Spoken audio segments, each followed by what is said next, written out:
channel. Today we're going to be getting back on with the Texas 58 Beetle. The weather's absolutely shocking outside, so we've dragged the floor pan in, and this part of the build is going to be all about the floor pan, getting it stripped apart. We've got Paul from South Coast Customs and Classics back in again, who helped us in the previous video, and today we're going to cut the pan apart, strip it all apart and see what needs doing and get on with the build. So those that have watched the videos so far, obviously there's the shell of the 58, which was taken apart in the last video with the body off. That'll sit there now for a short while we get on with the rest of the jobs, especially on the floor pan. Get the floor pan sorted, and then we'll tackle, there's only a few very small bits of welding needs doing on the actual shell itself, but we'll come back to that at a later point. And as for the floor pan, work our way through the coffee shop area and the hub. There is the pan. So there's Paul tinkering at the back. Say hello, Paul. So there's the pan itself. Again, not too bad. Everything's completely original, as we showed in the previous video. We've had a few ideas of where we're going to go with this and what the plan is with it. But for now, I think it's just best to get it all apart and see how well. If it comes apart as well as the body did, then we'll be all right. But yeah, plan of action for today. Well, might as well ask Paul. Paul, what are we going to do today then with the pan itself? Basically, heavy strip down, chop out floor pans, overall condition check, really. And see how far we get. Yeah, so obviously we're going to try and strip apart as much as we can. Mainly get these pans cut out is probably the priority side of things, I'd say, because then they're the worst bits on the actual whole car, I'd say, to be fair. So get those done. Hopefully then we'll be in a position to get what's left of the spine and most likely the beam, the hub to hub, get them off to be sandblasted, and then get them back and then start rebuilding everything. Obviously get new pans in, get them welded in place, and then start rebuilding the pan and the roll inside of the pan to be immaculate and hopefully mint condition then.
Morning everybody, it's a Monday morning. We're not opening the hub today, so again we're getting back onto working with the 58 Beetle.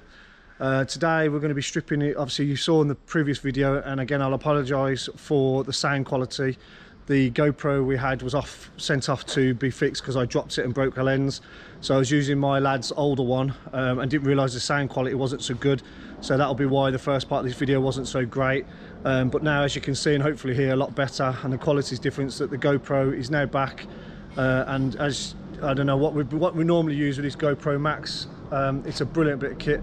So hopefully we'll be back to normal now. So today We've loaded the van. Of all the bits you've just seen in the video, obviously the spine and everything is now loaded in the van, and we're going to go off to see Dan at Southern Dustless Blasting, which is a completely different process. I used to do this for about 4 years before I started to build the hub. Dan took the business on from me, and hopefully it'll go a lot better because he's got more time for it, because I obviously was doing other things like the festivals and stuff. So we're going to take all the parts around in the van to Dan and show you the process and how it works. And what's behind Dustless Blasting itself, which is pretty cool setup. It's great for panels as such, because there's obviously, with water mixed in with the media, you don't get that heat created, so there's obviously no warping of panels, and it's a lot it's still a messy process, but there's no airborne dust as well, so it's good for usually for boatyards and a lot of car places we used to go into. So yeah, so we'll show you what's going on over there. So we'll be leaving the hub now. Obviously we've just loaded the van, which I'll show you now. Obviously as a quick insight, I've still got the old van I used to work with. Bit of advertising for Dan. Obviously the phone number's different now, but what we'll show you here is, but in the back of the van you can see all the parts. There's the beam, front beam. Oh, I forgot the petrol tank, so I better grab the tank, the spine. And there's actually a front fender for one of the C10s we're building, so we're going to get Dan to do that as well. But yeah, there it all is. Well, luckily Dan's only 5 minutes around the corner, so we'll go and see what's going on. Right, so just arrived at Dan's at Southern Dustless Blasting, and I'm not sure if anyone's seen the videos of where we built the hub originally over Christmas time. You can just see behind me, that's where we originally started Revo's hub. Yeah, that's the unit we started in last year, just for temporary for 6 months till we got the main big unit we're in now.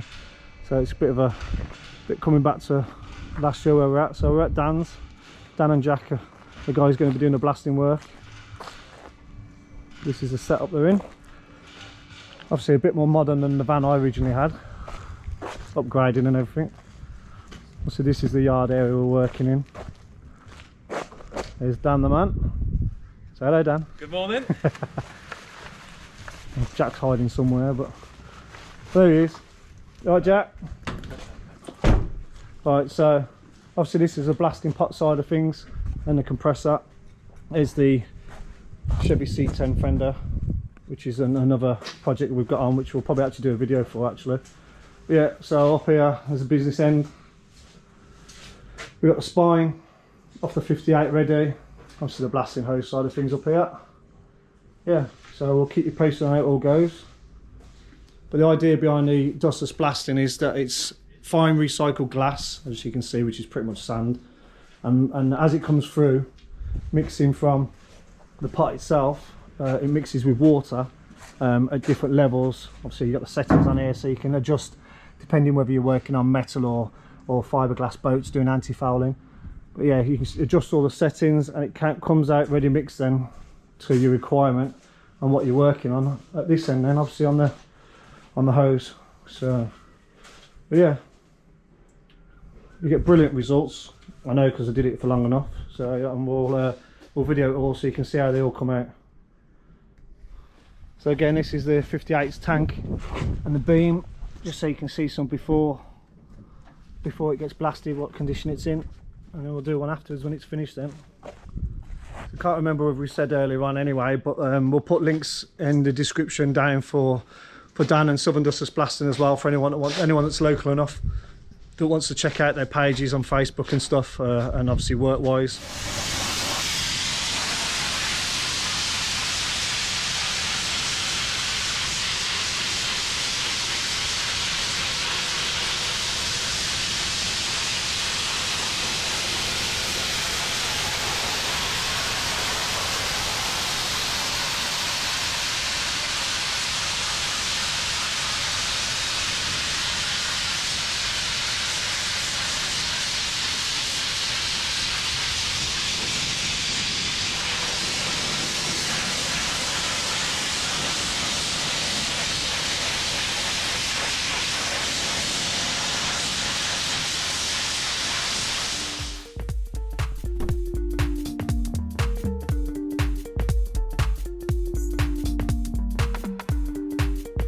Dan's just topping up the machine, so I thought I'd come in quickly and see the difference.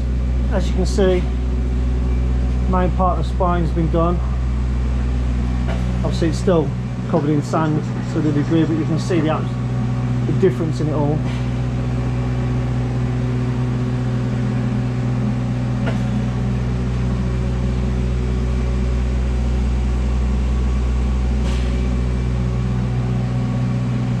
And again, due to the 58 being so good condition wise, it's coming off of an absolute breeze anyway, which makes it even quicker for Dan to get through it then.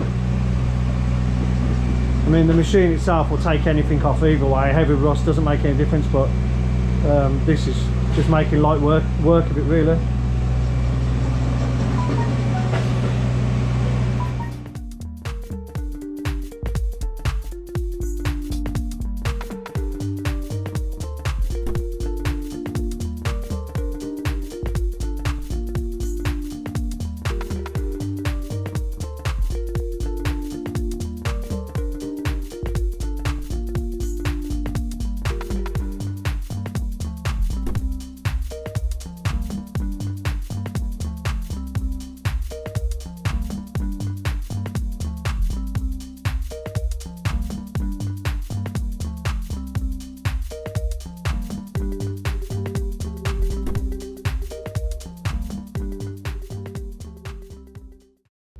So the spine's now done, which obviously just seen a few bits, so I'll show you what it looks like at the moment.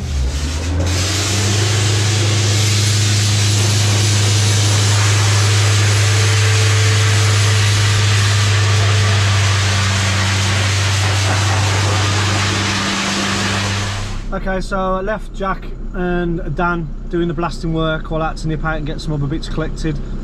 So now I'm just on my way back there now, and hopefully see how far they've got. Bit of luck, nearly done, which it should be nearly done, and then we'll head off up to Paul's then.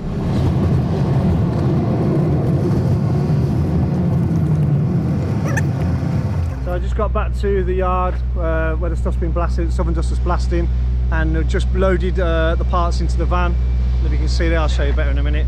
And the last thing that's just been done is a petrol tank, which I shall show you also. Obviously I'll get some better pictures once it's outside. I forgot to do it before we loaded it, but the spine's come out lovely. Again, like this Beetle as a whole, the front beam hub to hub looks absolutely mint. It's actually come out really well, so pleased with that. So we'll go off, and then looking at the tank, obviously there's a few more issues in this which is not ideal. Obviously a few holes, that being the biggest problem. You still smell the old fuel coming out of it, but yeah, obviously we'll take that up to Paul's and see what they plan to do with this. Being an early one, it might be harder to replace, that's all. But no, that's literally just finishing off drying. Luckily got a nice sunny day. So load all the bits into the van now, and we'll go off to Paul's. So that's been a good morning really, getting quite a bit more progress done on the 58 itself. So next step, get it up to, get the pans welded in, bit of primer on, and do some work up there then.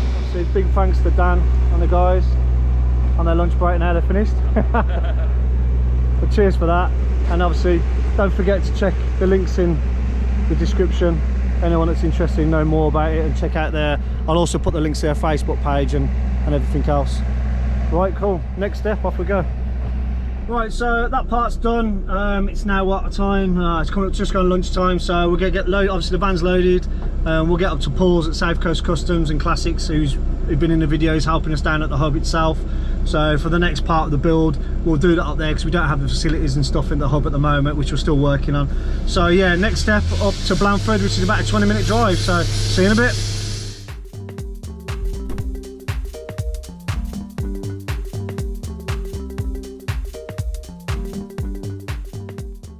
So we just pulled into Paul's at South Coast Customs and Classics. Those who would have seen us working with Paul when he came in to help us at the hub when we started stripping it all apart earlier on. So now obviously we've got all the parts in the van and we're taking it into his unit, which he shares the business sort of property with his dad's, whose dad does a lot of garden machinery and tractors and that kind of things. So obviously he does the restoration stuff, mostly Volkswagen, but there's all sorts in there normally, which is quite cool to look at. And some interesting builds always are going on here. It's also where we built my Trekker a couple of years ago now. So we'll take you inside and catch up, see what's going on.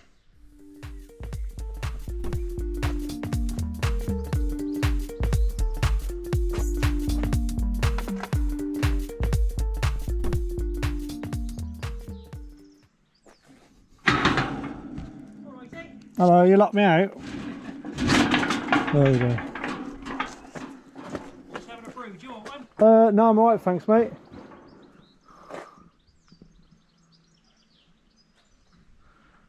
Like I said, there's always something different going on in here. See heaven the Volkswagen side of things, which is obvious.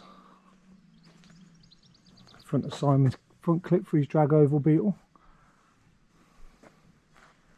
So this is what I was saying about his dad's side. Oh, Jurgen's here. Nice bow window one with a look at the front. Very cool. While they're having their lunch, let's go and have a nose inside.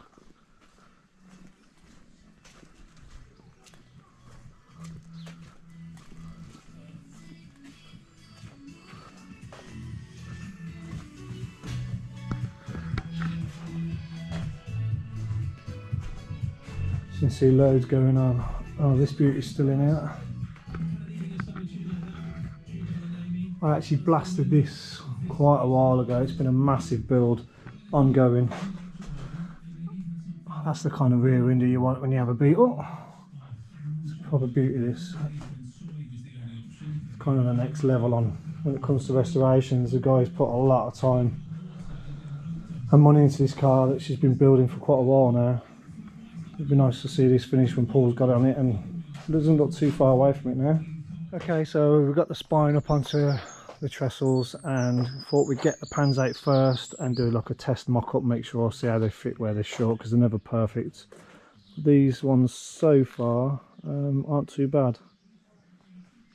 Just got a bit of an issue, we've got to measure up and check on here.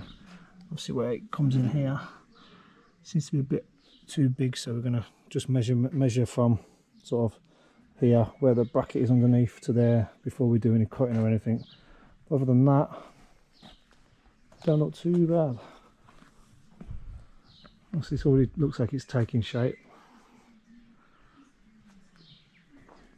Yeah, same this side, bent some of it back, but you can just see there's a bit of pitting in the, after blasting it seems to be the worst of the actual whole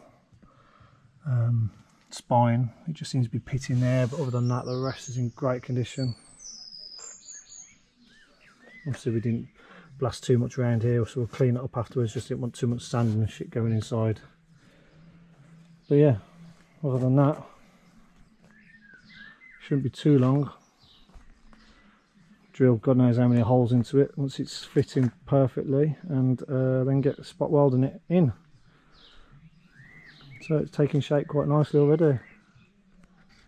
Much better fit now.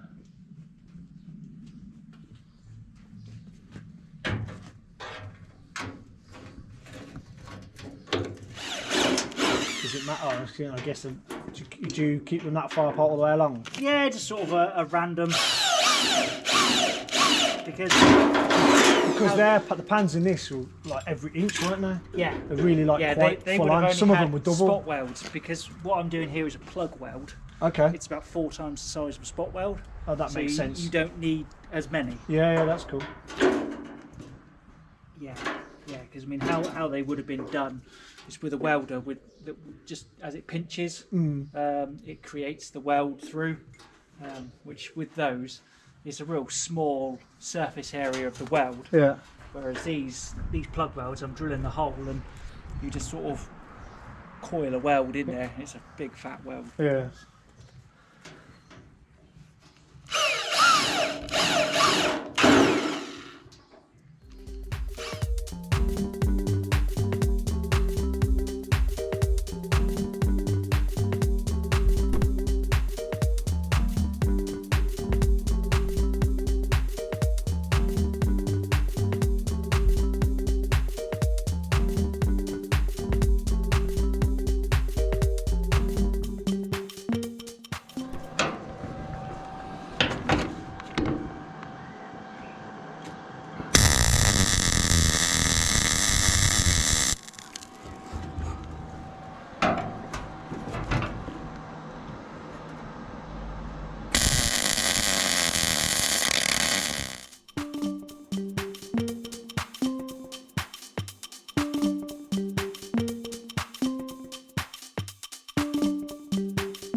So that's the first pan in, seal, spot welded all the way around and ground off smoother, just to suck some of the, take the tops off it really.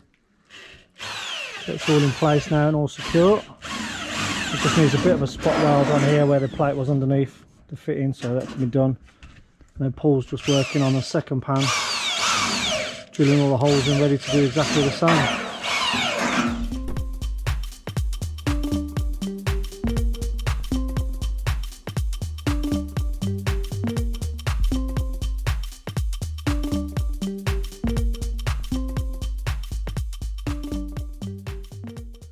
Right, so it was a pretty crazy 24 hours really with the Beetle pan. Obviously getting off to Dan to get it blasted, and then getting it straight up to Paul where we got the pans welded in. And I had to leave earlier, so I left the pan to be finished by Paul. And obviously we've got it back now at the unit. So I've just moved. What I thought I'd do quickly is just show you around the pan itself. Now we've got it back into the unit and it's all nice and shiny and ready for the next stage really. So I'll just flip the camera around one sec. So this is the pan. We've got it into our back unit at the moment. Now we've got some space, and as you can see, it's all painted. Surprising what you can do in 24 hours when you put your head to it, and thanks to the help of the guys that you've seen in the video. But yeah, the 58 pan is looking pretty good now. The light's not perfect in here, but we're still working on it. But yeah, so here we are. Next phase is all the parts have been ordered, ready coming in to build the rolling pan up, so it's all good to go. Not sure we're going to get on that just yet. We're just waiting on a bit of time really, as the schedule's quite tight for getting stuff done, but we're hoping to get on that soon, so which will be pretty good. And then there's a little bit of work needs on the body, so we'll get onto that next. But yeah, extremely happy with what's happened so far, and thanks to the guys that have helped us out, especially in the process, all trying to get it all done in one day and making it happen. So yeah, pretty excited to build the rest of this. There you go.